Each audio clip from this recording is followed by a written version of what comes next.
Oke, Valentino. Jadi Valentino udah standby, San? Sudah. Ya, silakan Valentino. Perkenalkan, nama saya Valentino Semingkia, NIM 2006 110246, kelas 1C IPA. Saya akan mempresentasikan ulasan buku saya yang berjudul tentang ekonomi sumber daya manusia.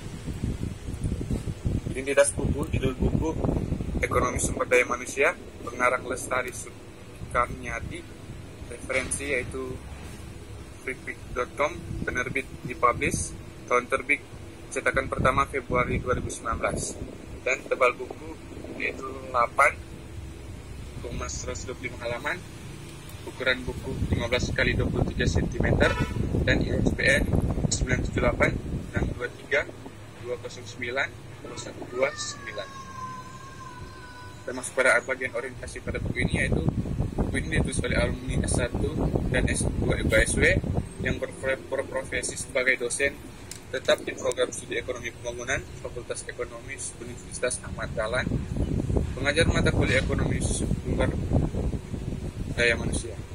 Seperti judul buku ini, ekonomi sumber daya manusia didefinisikan sebagai ilmu ekonomi yang diterapkan untuk menganalisis, pembentukan, dan pemanfaatan sumber daya manusia yang berkaitan dengan pembangunan ekonomi atau ekonomi sumber daya manusia merupakan penerapan terhadap teori ekonomi pada analisis sumber daya manusia.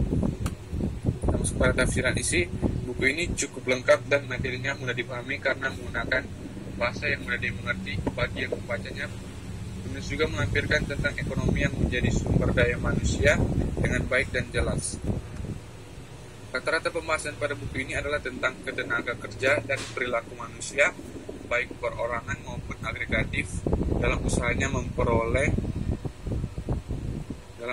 memperoleh pekerjaan dan pendapatan atau hasil jerih payah di pasar tenaga kerja.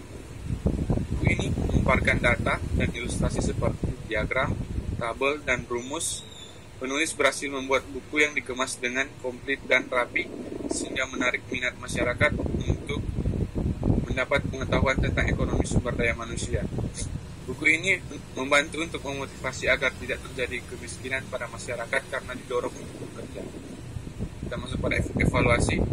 Buku ini bermanfaat bagi masyarakat karena membantu menanggulangi kemiskinan seperti pengangguran, dan juga buat para pengusaha dikarenakan membantu perusahaan untuk jadi lebih baik dan jauh dari kebangkrutan. Buku ini memiliki keunggulan karena dilengkapi oleh teori-teori para ahli yang berisi diagram beserta rumus yang telah penulis rangkum di buku ini. Akan tetapi buku ini memiliki kekurangan, yaitu materinya sangat panjang dan sedikit materi dibandingkan dengan buku pembanding yang ditulis oleh Emil Limantik yang dicetak pada tahun 2015. Bukunya berisi ringkasan, kata kunci materi, transformatif, sehingga buku ini menarik pembacanya. Dari segi cover, kedua buku ini simpel dan menurut saya menarik kedua-duanya. Itu adalah referensinya dan rangkuman evaluasi. Buku ini ditulis dengan lengkap dan jelas serta ada banyak masukan dari para ahli, dan buku ini dibantu oleh Supri Mulyadi Subasono, Sony Satro Hadi et al. Dalam ekonomi sumber daya manusia tidak ada teori yang baru dipakai. Semua teori dasarnya adalah teori ekonomi mikro dan makro, hanya saja penerapannya yang berbeda. Oleh sebab itu, sebagai dasar untuk mempelajari ekonomi sumber daya manusia, mahasiswa harus setidaknya sudah memahami materi mata kuliah pengantar ekonomi mikro dan pengantar ekonomi makro. Terima kasih. Oke, baik. Terima kasih, Valentino. Ya, itu sudah dibantu oleh Gerald lagi. Jadi Gerald udah standby dengan sebagai operator. Silakan mau yang lainnya.